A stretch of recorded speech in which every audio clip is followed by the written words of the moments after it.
I'm excited to sit down today with Erik Qualman, a 5-time #1 best-selling author and keynote speaker. Erik has performed in over 55 countries and reached 50 million people. Pretty impressive. He was voted the second most likable author in the world behind the Harry Potter series. His socialnomics work has been on 60 Minutes, to the Wall Street Journal, and used by the National Guard to NASA. Qualman is a current professor of digital leadership at Northwestern University, and his materials are used in over 500 universities. Qualman's animation studio works with some of the world's leading brands, including Disney, Oreo, Chase, and Cartier. Erik is a former sitting professor at MIT and Harvard's edX Labs, and has received an honorary doctorate for his groundbreaking work. Qualman is also the inventor of the best-selling board game Kitty Corn. More importantly, Erik is still trying to live up to the world's greatest dad coffee mug he received from his wife and 2 daughters. Welcome to the show. No, it's great to be here with you and your listeners. Oh my gosh, Erik, I'm so excited. What an impressive background you had. And we had an opportunity to meet. It's a great story. I guess you were playing in a golf tournament a few years ago, chamber golf tournament, I think, over in Westlake. And you happened to meet a couple of my bankers that work at Keystone. And you guys kind of stayed in touch.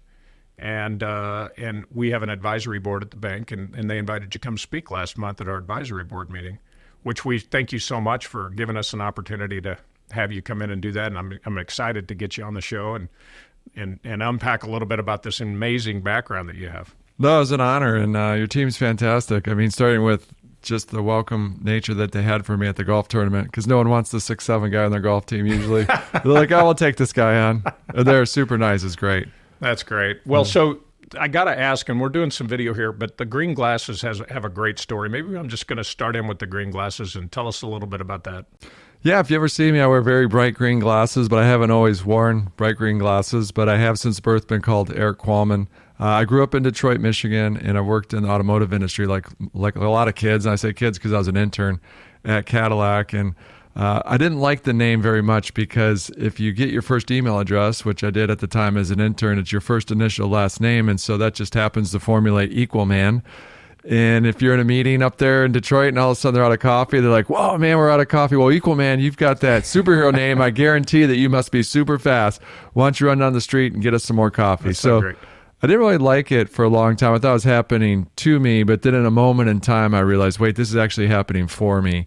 And that moment came as my third book, What Happens in Vegas Stays on YouTube, and they wanted to do a magazine interview. And so during the course of that, they said for the cover shot, we want to have some fun with this cover shot. You've got this unique email moniker, Equalman, sounds like a superhero. Do you mind wearing some Clark Kent-like glasses, Superman glasses? I go, sure, we can do that.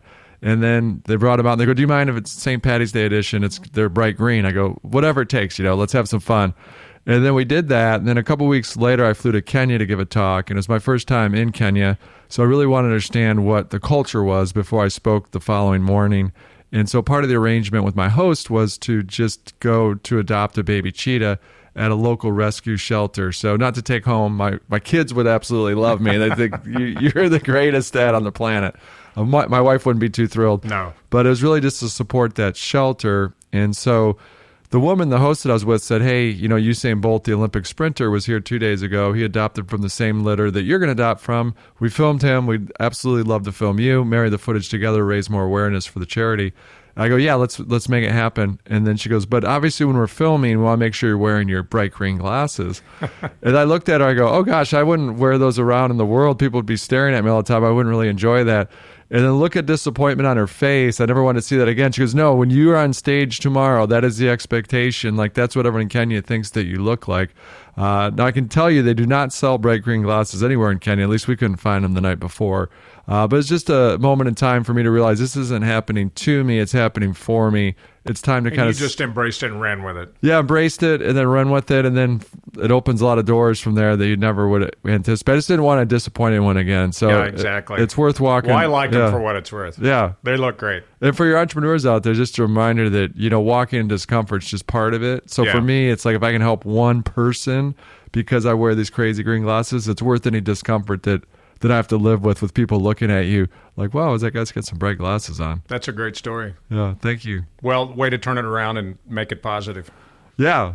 So socialnomics has been widely recognized and used by organizations like NASA and the National Guard. What inspired you to create socialnomics, and how do you see its impact evolving into the future?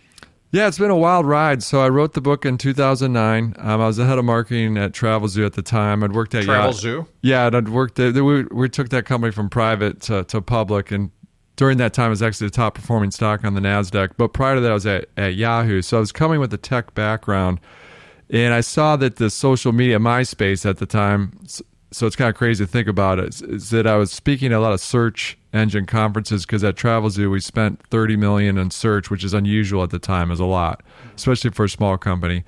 And so they wanted to know what we're doing. And then I started talking about social media, and they go, well, we don't want to hear you talk about social media. It's all about search. I go, yeah, but this is the next thing. So kind of a little bit out of frustration, I said, all right, no one's really understanding that this is going to be huge, that it's not for teens. It's actually going to be massive. And there's a thing building out of Cambridge, which where I was living at the time, that called Facebook that might overtake this thing called MySpace. So socialnomics at its core is really just word of mouth goes to world of mouth. And so that's why I wrote the book Socialnomics.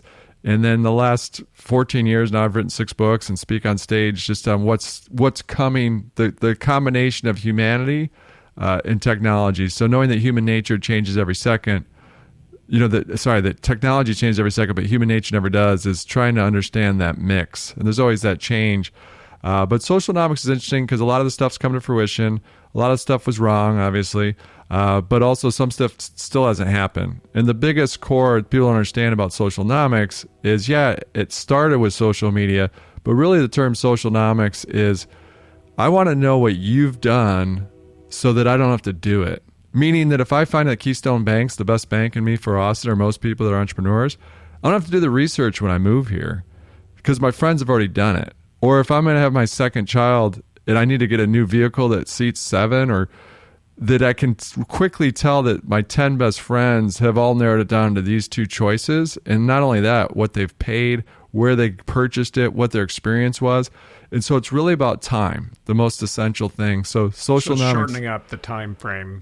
Shortening up a time frame, but really just remove what I call individual redundancy. Because if 10 people have already done it, I don't need to do it. And the technology's there to do it. We just haven't unearthed it. And so that's what socialnomics really all about, is who's going to remove that friction. And again, another moment in time with AI, it can help us get there quickly. If you think about, I'm not really too excited about artificial intelligence. I'm more excited about artificial relevance. What's going to save me time? And that's why people bought a lot of stock recently in Apple, because they think that they can execute on it. We'll see.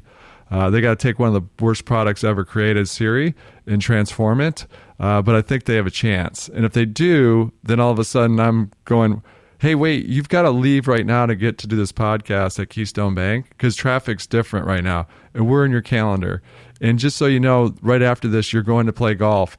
Do you want to swing by and get some water or electrolytes before you play golf? So it should know a lot about me because I saw that I was doing searches to maybe get those electrolytes or get a new golf glove or whatever it might be. I think it's going to be fascinating for me to see how it unfolds. Yeah.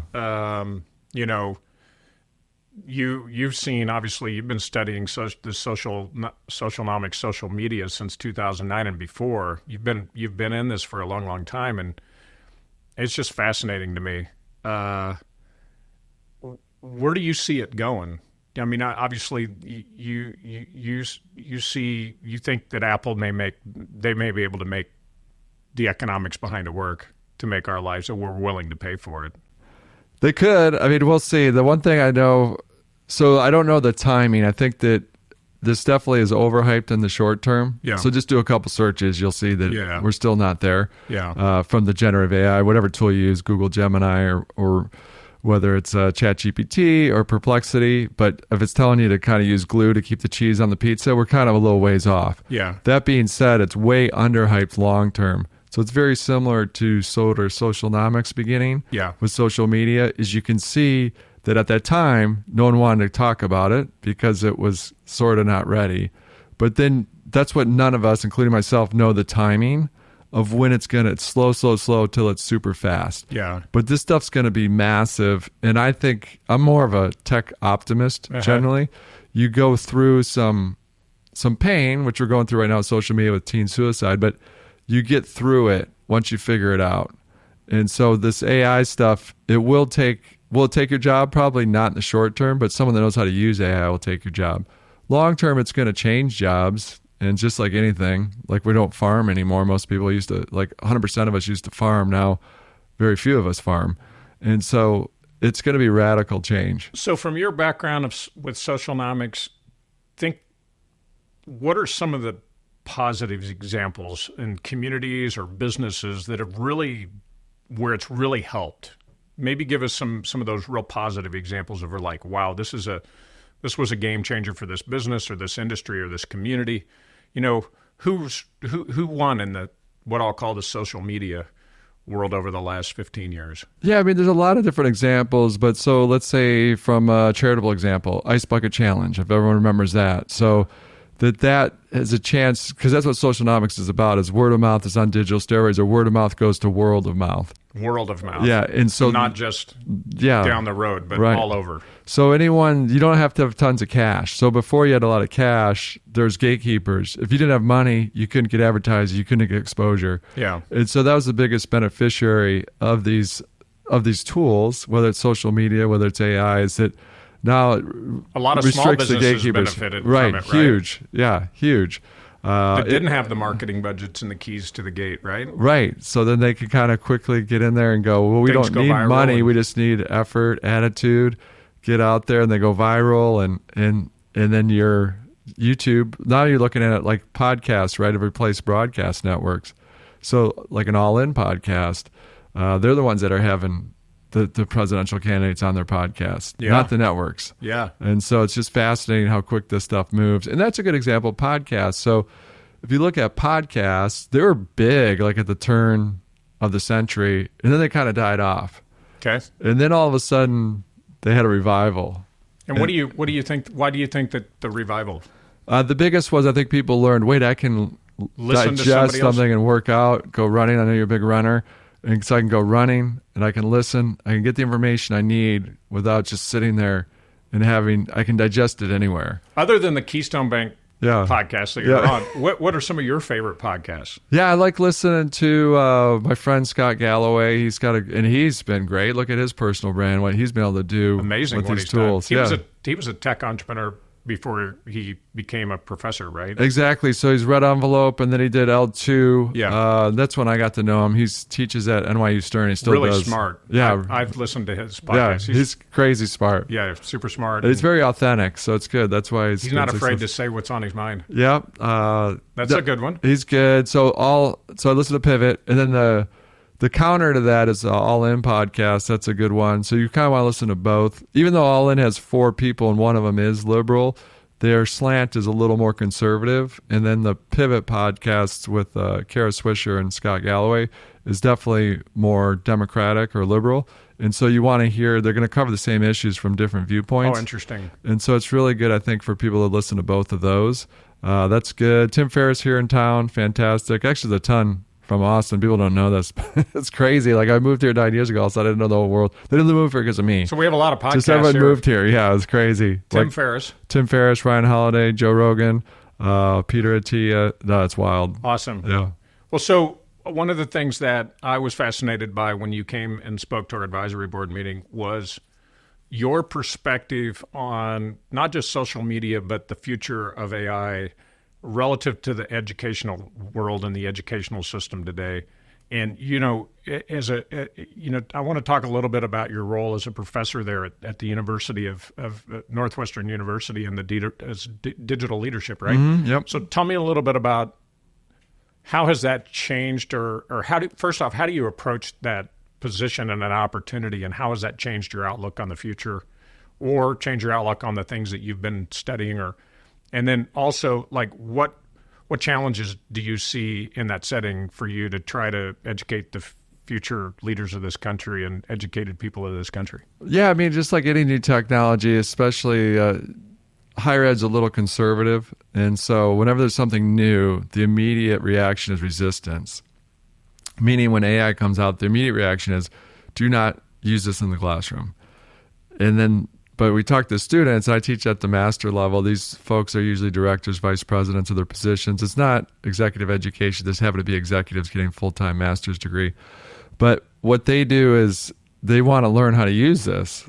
And so how can you teach it if you're not using it in the classroom? So it's easier to look at concepts in my mind, like at higher ed, to go, let's look at what happened before this. So remember the calculator came in. Yeah. Everyone said you can't use that in the class. Well, you know what? It's actually probably beneficial to use it sometimes and sometimes not to use it. Yeah. So we're going to have a test, you can't use a calculator. We're going to have a test, you can use it. And so then you can go down the line, okay, it's computers. Okay, they're in the classroom. At first, no one wants a computer in the classroom. Then like, hey, it makes sense to have them in the classroom. Wikipedia was interesting. I spoke at New Jersey Educational. It's all teachers and educators. I go, I'm about to say something. I'm not going to be very popular. This is like 2008, I think it was. I said, look, here's the deal. Wikipedia is going to get rid of encyclopedias. Right now, it's going through a rough state. But the thing where Wikipedia fails is really when it's a small topic because you don't have a lot of volume. There's not economies of scale. But on the big topics, it's always going to beat out these encyclopedias. And then here's the deal. The reason I know this is because they reached out to me, Britannica, to write a section on social media. Oh, wow. And so don't you think I come with biases and have one person write it? It's much better to have 200, 300, 500 people write this thing than one. And so it was hard to see at the time. But then you can see, like, where do we go? Wikipedia is a great source of information. But I would imagine that debate will linger on about the conservative versus teaching the now and the future kind of things. But I would think that going back to what you said earlier about what social media really was just about making life easier and making it quicker, right? To get to the answer, somebody else has already done that. I mean, I would think that helps education. It does. I mean, there's downside to these things, obviously. Yeah. So the downside to social media is, one, people spend too much time on the screens. That's why I wrote my last book, The Focus Project. Basically, it's an anti-venom to socialnomics. Socialnomics is like, get into this stuff. You need to understand it. This is going to change the world. And then, whoa. You guys went way too far into your screens. Yeah. Like, time to focus, think big versus busy. The last thing we do before we go to bed and the first thing we do in the morning is grab our phone, right? Yeah, no, exactly. It's never without it. It's always within reach. It's one thing that's within reach 24 hours. But yeah, no, and then if you think about AI, there's downsides already. Social media's got downsides, like the teen suicide's up, especially for teenage girls. Which is awful. It's awful. And my personal opinion on the solution is the age gate at 16. Just like you learn when you have new technology like a car, hey, probably be good to have those kids in seatbelts back there. Yeah. So over time, you learn these things. We just need to get quicker at getting to that because everyone, I think, in the country can see this is a problem. So let's just get it resolved. Yeah. So can you share some of your key principles of digital leadership that community leaders and entrepreneurs can apply to make a positive impact? Yeah, I mean, at the highest of levels, as I always say, look, this is Flintstones and Jetsons world, and you always lead with Flintstones, meaning you always lead with the offline. You can't replace the face-to-face. You can't replace the coffees. You can't replace the meetings. But when time, distance, and safety are an issue, this allows you to get to speed and scale using this technology. And a first principle of all innovation is where we get it wrong is a lot of us attack things from A to Z because it's intuitive. Oh, I've got this challenge. Oh, AI's new. Let's go figure out and let's infuse it in my company that sells pastries. All right, let's start from A to Z. Yeah. Oh, wait, we don't know what we're doing. Where do we start? I don't understand where we start. Or this is really hard. We hit at point F. We're done. We hit the wall. Well, if you start with Z, it makes it a lot easier. And the Z, no matter what you do out there, you listeners, it's always going to be the same. It's kind of put a smile on that client, customer, partner, family member's face, and then walk your way back. And usually what you're doing with innovation, it's not additive, it's subtractive. You're going to remove friction. So the success of Amazon is they remove friction. It's easy for me to click and buy, but more importantly, it's easy for me to return. And also if I want to rebuy something, it's very easy for me to go back in. I go, oh, I love that shirt. It's getting a little old. Let me go back in. I don't know how they did it, but I ordered something yesterday, and it's going to be here today. No, it's crazy. My daughter did. We're going to see Taylor Swift in Poland, of all places, and she needed to make some more bracelets because they trade the bracelets. And she's like, it says I can order it today, and I'll get it tomorrow. And sure enough, that string and those beads arrived today. So if somebody... we're kind of dancing around the topic of AI. We're gonna kind of close on that a little bit. So if our listeners are wondering why am I not diving into that, because I'm waiting. But so tell me a little bit, if you're recommending to somebody that wants to get smart on digital leadership, community leaders, business leaders, et cetera, what are some of the things? What are some of the knowledge and skills that they're going to need to have that you would recommend, that if they want to get deeper in digital leadership, what would you recommend them do? Yeah, I mean, always meet with as many people as you can. Okay. I know that sounds kind of old school, but I'm a Flintstones guy. There's going to be stuff that comes up. Ask questions more than speak as much as you can, and you'll start to get or this is the best thing to do when you're traveling in an airport. Just take observation. What are people doing? Where are they? Okay, they're in their phone. What are they looking at? And then you'll start to see over time. It's just like fashion. You can see in an airport. Yeah. Oh, everyone's wearing these different shoes. Those seem new. Crocs. Maybe I should invest. Oh, it's all the teens and tweens are wearing Crocs. That's weird. They weren't that popular till now. Why are they all wearing them? Maybe I should buy some stock in Crocs.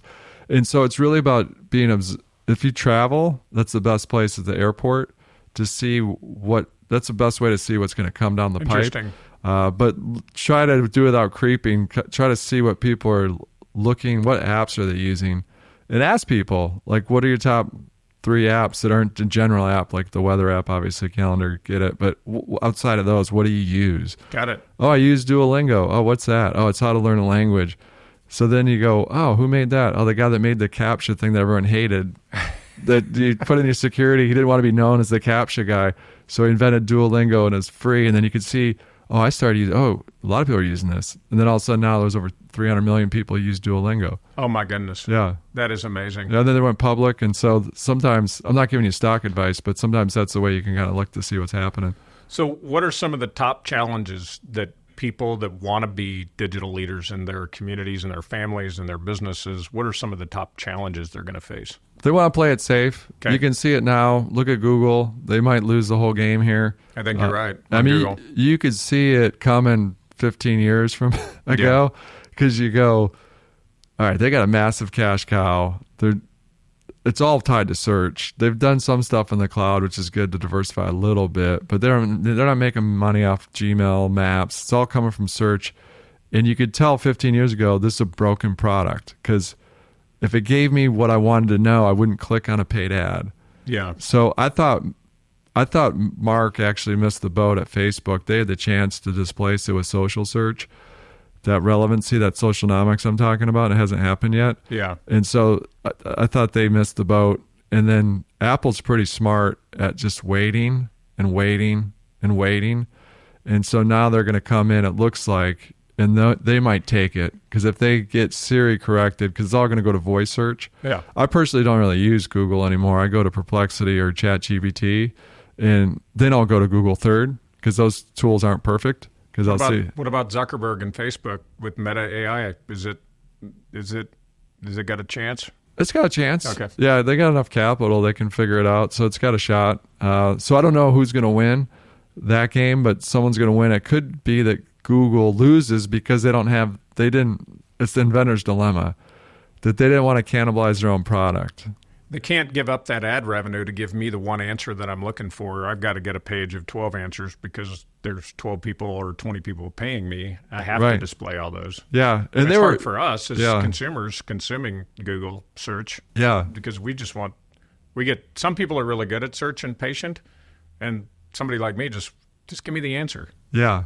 And they thought they had more time. They were ahead of the game with all this AI stuff. Yeah. But they never figured out how to monetize it. They couldn't figure out how to monetize it. And then all of a sudden ChatGPT comes along and they go, oh gosh, we were not ready.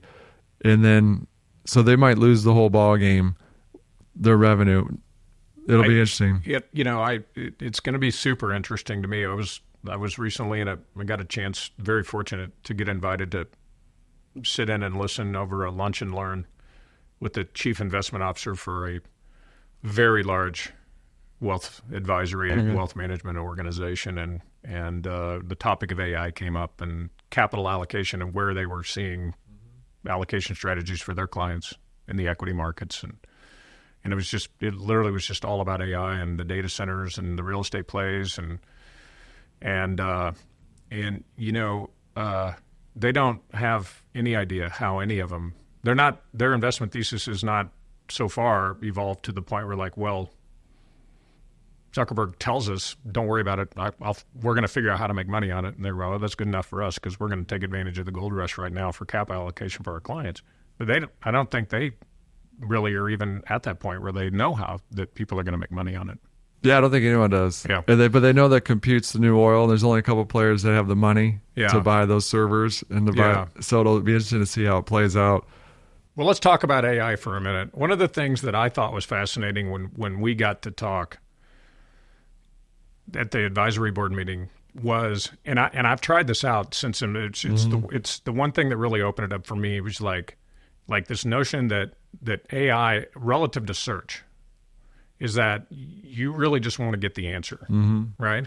Or get a few answers, right? And I was just fascinated by the idea that search is overpopulated because we've been doing it for a very, very long period of time, but AI is not.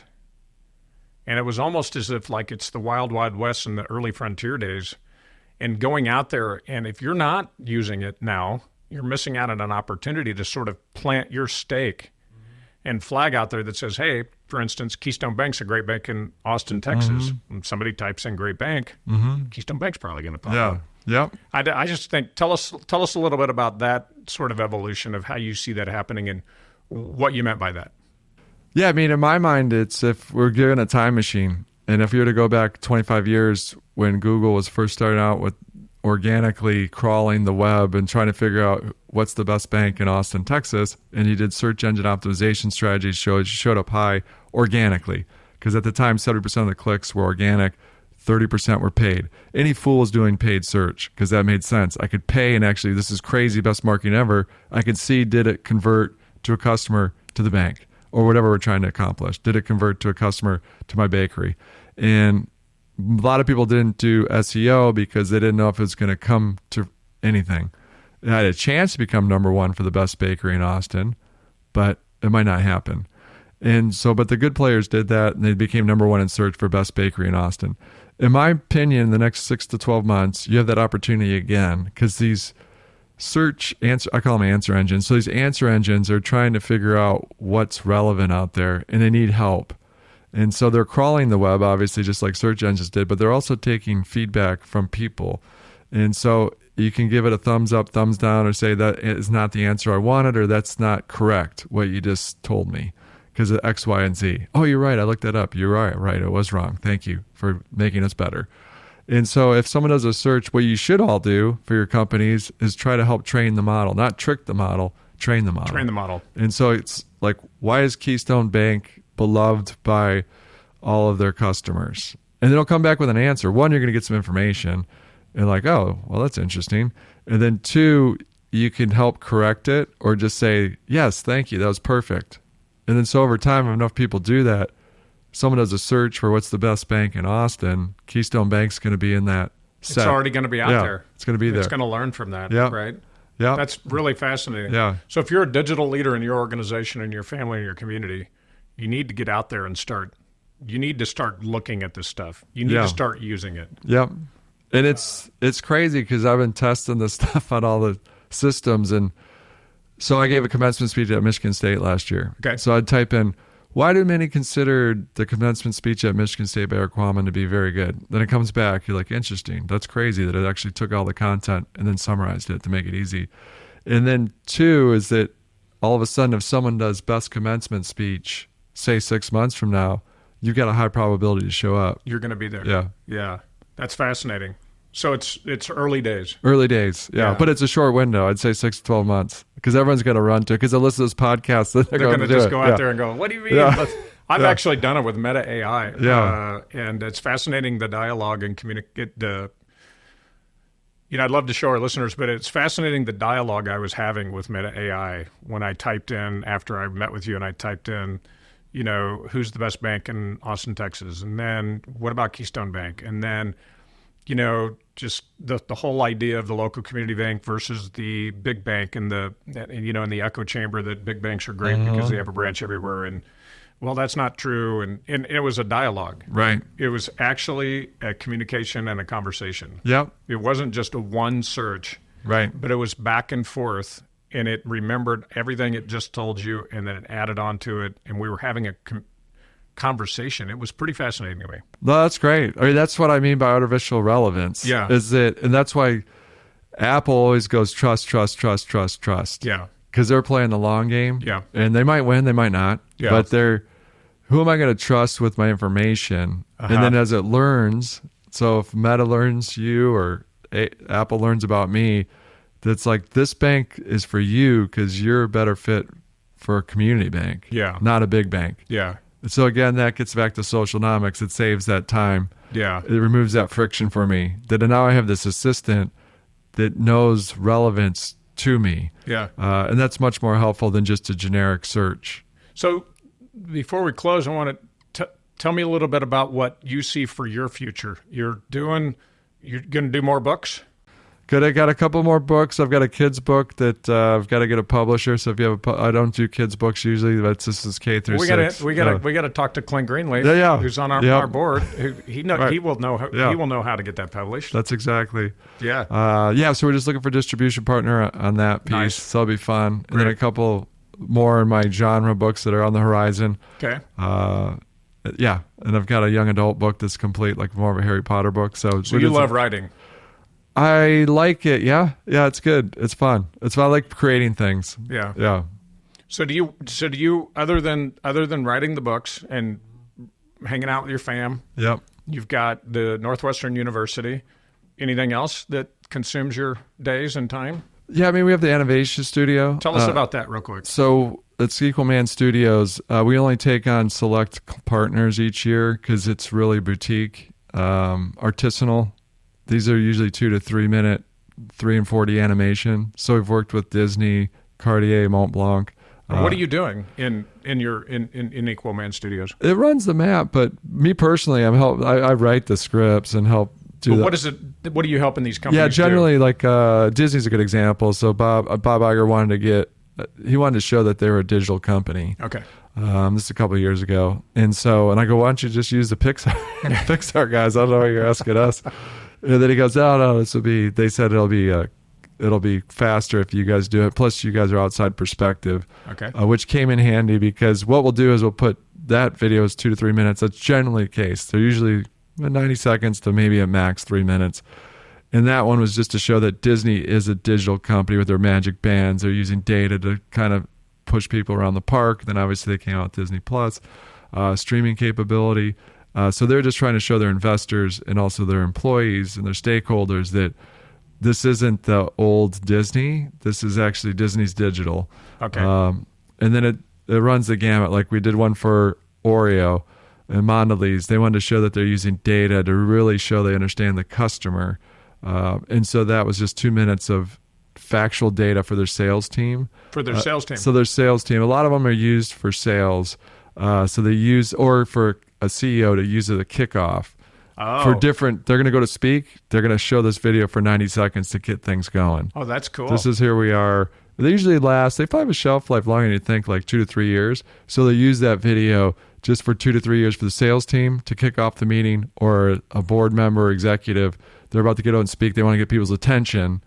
And then usually it's statistical based. So we help get the stats that'll be relevant to that audience. Oh, that's fascinating. Yeah. And how long have you been doing that? 10 years. So, yeah. And is it the studio here in Austin? It is, yeah. And then we have remote folks, obviously, but yes. Do you have how many employees does Equalman? We keep it light. So Okay. we're digitally based. So Nice. we've got a small team, Yeah. but then we have people that preferred partners that we work with. Perfect. And then we're looking at AI. It's not there yet. So people that say they can create, and then we were hoping it would. We still need to use our animators, they're great, and they're all over the world, our animators. And so people that think that AI's already replaced that, they're wrong. If you want to do it at the top level. Yeah. If you want to do some pretty Basic stuff. And I'm looking at it, right? I'm like, why can't I just say, as a script writer, I just need this object to do this and to be this color, and I need it to move in this way and to morph into this liquid. It's not there yet. It's not there. Yeah. Still need the animators. Yeah. They're still the best at it. Yeah. Yeah.